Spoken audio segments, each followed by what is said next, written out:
Conversa de classe com Maíra Tangerino. Mentes únicas em conversas plurais.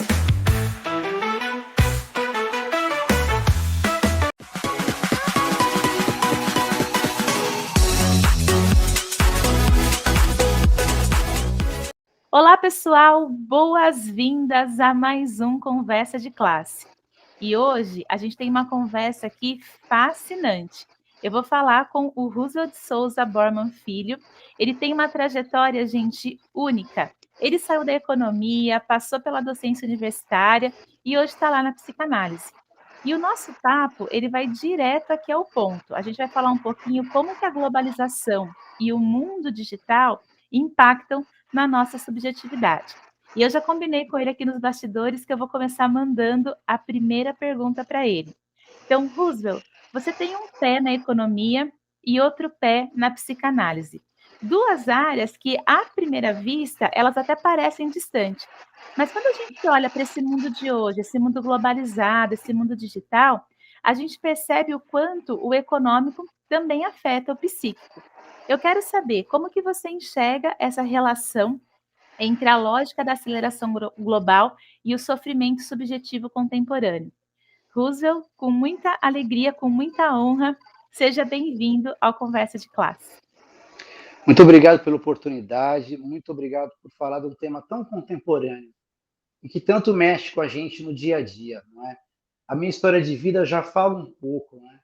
Como essa interconectividade faz parte da vida e das pessoas também, não é? A gente vive um mundo muito diferente de algum tempo atrás, em que tudo é muito superficial, tudo é muito líquido, como diz a obra do Zygmunt Bauman, né? O grande filósofo polonês, modernidade líquida, que parece que a vida escorre, não é?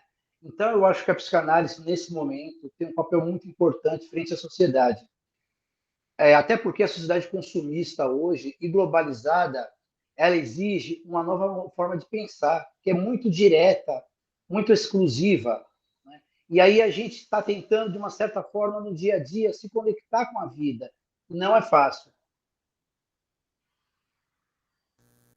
Roosevelt, muito interessante, né, você trazer, assim, esse ponto, né, esse ponto da gente pensar aí, essa conexão, e pensando nisso, né, o nosso programa aqui, ele é online, né, e a gente tem conectado aqui com a gente muitos docentes, mas também nós temos muitos estudantes, muitos graduandos que acompanham também aqui o Conversa de Classe.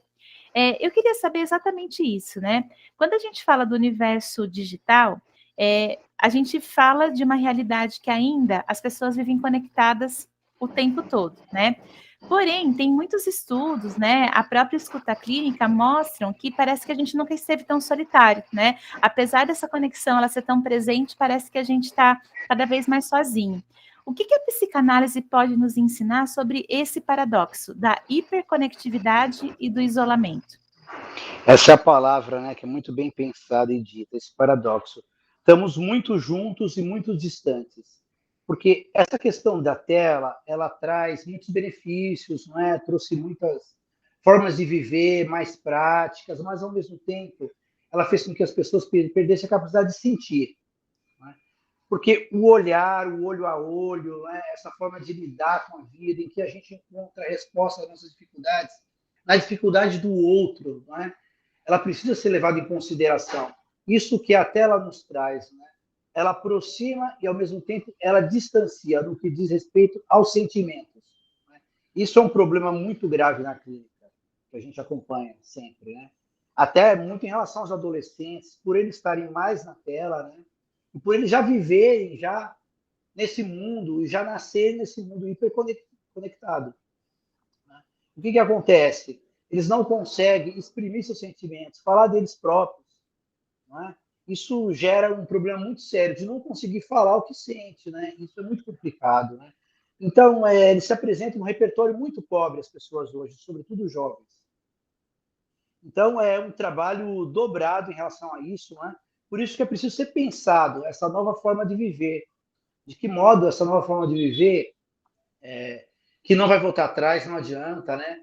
Essa globalização é um fenômeno que já foi feito, já pensado, numa forma de lidar com o lucro mais rapidamente. Porque qual era a ideia principal da globalização? Todo mundo tinha, vamos dizer, essa idealização, esse sonho. Né? A gente fala, idealização é uma palavra muito psicanalítica. Né? Todos nós vivemos idealizações, quando somos mais jovens, bebês. Né? Mas qual era a idealização que as pessoas tinham? Esse sonho. De que a tecnologia, a globalização, ia fazer com que sobrasse mais tempo para o lazer, mais tempo para a família. E não, ela foi incorporada ao capital, não é? Quer dizer, tornou algo a mais. A pessoa não desconecta, né? O executivo vai para casa, fica vendo o celular, mensagem de trabalho, ele não desliga nunca. Né? Então, a gente acabou sendo inserido nessa máquina de moer sonhos e sentimentos que é o sistema. Esse é o desafio. Roosevelt, bem colocado, né? Enquanto eu te ouvia, eu estava até pensando também que você falou uma coisa que ela é bem importante, né? A gente não consegue se desligar, né? Mas ao mesmo tempo a gente não entende sobre algumas coisas que são básicas, como por exemplo sentimentos. Às vezes eu converso com professores, né? E eles acham que é uma descoberta a gente dizer para eles que a gente precisa ensinar os alunos a falar sobre os sentimentos, que isso não vem de fábrica, né? Não é um chipzinho que vem colocado ali na gente, a gente já sabe conversar sobre isso, né? Eu estava pensando também que tem uma outra questão que permeia um pouco essa conversa que a gente está tendo, é a questão da performance, né? A questão da gente pensar no sempre mais e como que isso também tem atravessado a educação. Eu acho que tanto alunos como os educadores, eles estão lidando, né, com essas pressões da produtividade e isso afeta a saúde mental das pessoas. Como que a escuta psicanalítica ela pode contribuir para a gente repensar os espaços escolares também como lugares de elaboração emocional? Então, é como você falou, assim, a escola, né, como você falou assim, implicitamente, agora a escola é o microcosmo da sociedade. Todas aquelas pressões que a gente vê no trabalho, que a palavra mais falada hoje é meta, né? E é meta, é resultado, a escola traz isso também, né? Através da exigência do vestibular, né? Através da resposta da vida, os adolescentes trazem através desse olhar que as redes sociais faz com que esse olhar do outro seja exacerbado, que ele tem que ter uma resposta para a vida, sempre igual, perdendo suas características. Né? Essa é a questão, a perda da identidade. Né? Hoje você tem um profissional que chega na clínica psicanalítica, né? Ele tem que ter um nome, a doença dele tem que ter um nome, sempre, você tem que dar um nome para ele, ele acha que ele vai ter um resultado do dia para o outro, como se as questões psíquicas tivessem uma pílula para desenvolver isso. Né? Não que a questão da pílula não é importante, a questão medicamentosa é muito importante. Até para muitas vezes a pessoa se levantar e procurar uma ajuda psíquica, né? Seja com psicanalista ou com psicólogo. Mas, assim, essa questão desse vínculo forte com o resultado é que traz a patologia psíquica. Né? Então, a pessoa perde a identidade, como eu ia dizendo. Ela chega na clínica, muitas vezes ela não fala nem o nome dela, ela fala assim, eu sou depressivo. Aí você olha para ela, né, e fala para ela, como é o seu nome? Ah, meu nome é João, Pedro. Então, seu nome é João. A depressão é um estado seu. Naquele momento, ela já mostra a dificuldade de sentir, né? E como a perda da identidade, em função desse resultado rápido, né, acaba influenciando na vida dele. Então, o estudante vive sob essa lógica também, dentro desse microcosmos. Né?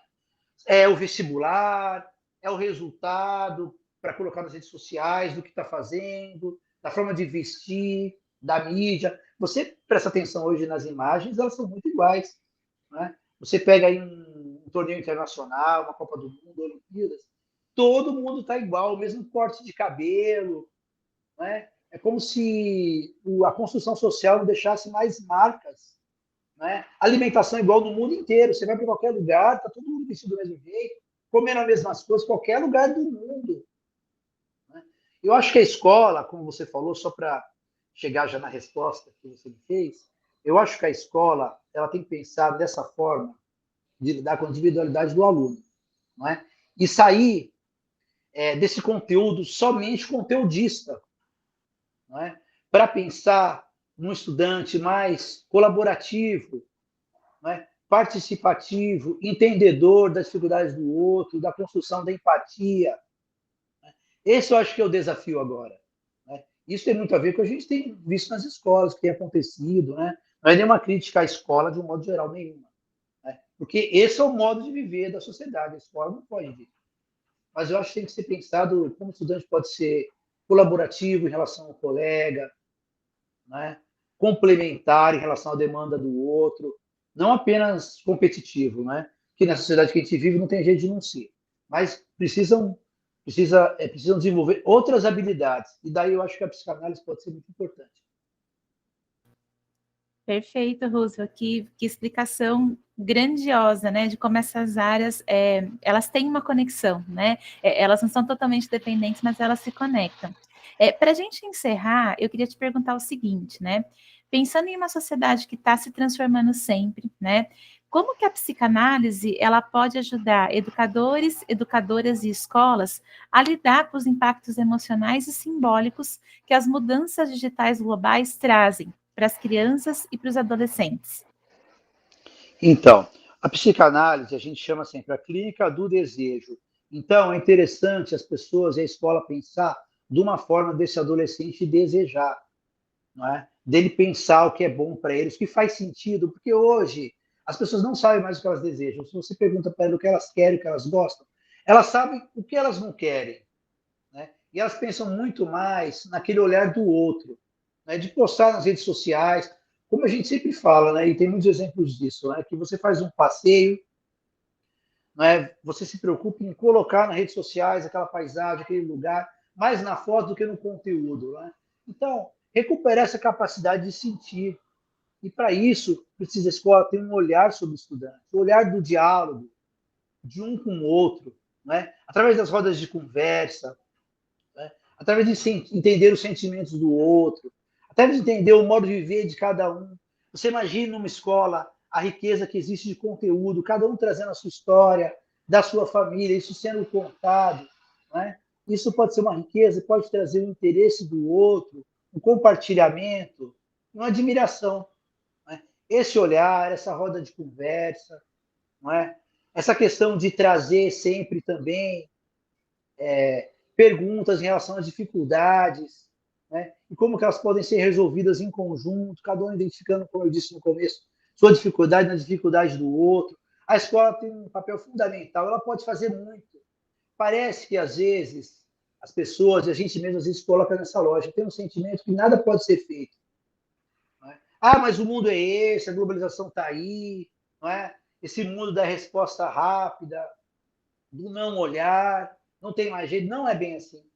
Sempre existe uma solução. A gente cria, a gente fala muito da psicanálise, a gente cria na psicanálise, na clínica, alternativas para se viver. Não é? A gente constrói experiências. Porque assim, a pessoa saudável psicicamente não é aquela que não tem problema. Problema todo mundo tem, dificuldades. É aquela que, apesar dos problemas, ela pode lidar com a vida. Você vai colocar ele num canto, olhar para ele ali, ele existe, mas eu consigo me movimentar apesar disso. Esse é o desafio. A escola pode fazer isso. Aliás, essa sociedade que a gente vive agora, de uma forma geral, ela está criando essa nova geração para entender que ela tem que ser feliz.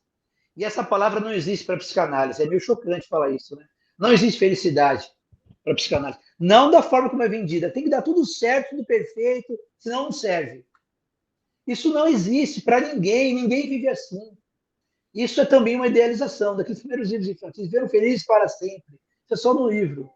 Né? Então, essa geração, ela imagina que ela tem que ser feliz 100%, 100%, 100%. Né? Senão ela fala que ela está depressiva. Isso é uma confusão que se faz muito. Né? Depressão não é tristeza, é ausência, é outra coisa. Tristeza, todo mundo pode ficar triste, pode lidar com a sua tristeza. A gente não existe felicidade, mas a gente pode ter uma vida interessante. A gente pode ver bons momentos, mas para isso a gente precisa sentir. Né? Tem um psicanalista muito famoso, Conrado Calegares, que ele fala muito disso. Né? Sentir, não precisa ser um grande evento para você ter bons momentos. Pode ser um café que você sai do trabalho e vai tomar com um amigo. É um andar, um caminhar numa praça, para você olhar a natureza. Aquilo que faz sentido para você é uma coisa simples. Você sentir muito bem nesse dia. Mas a gente precisa recuperar a capacidade de sentir realmente. Né? E a escola trazer isso para o adolescente, que a vida é difícil, dificuldades, mas eles podem ter uma vida interessante. Né? Rosel, maravilhoso, que mensagem poderosa, né? E que olhar que você traz aí para a psicanálise e sim, né, para o papel da escola também na vida das pessoas, né? Eu queria te agradecer pela sua generosidade, por você dar um pouquinho do seu tempo aqui para a gente. E quero saber, tem alguma mensagem de finalização que você quer deixar para o pessoal aqui do Conversa de Classe? Eu acho que a mensagem para as pessoas, o mais importante, é ela encontrar o seu caminho.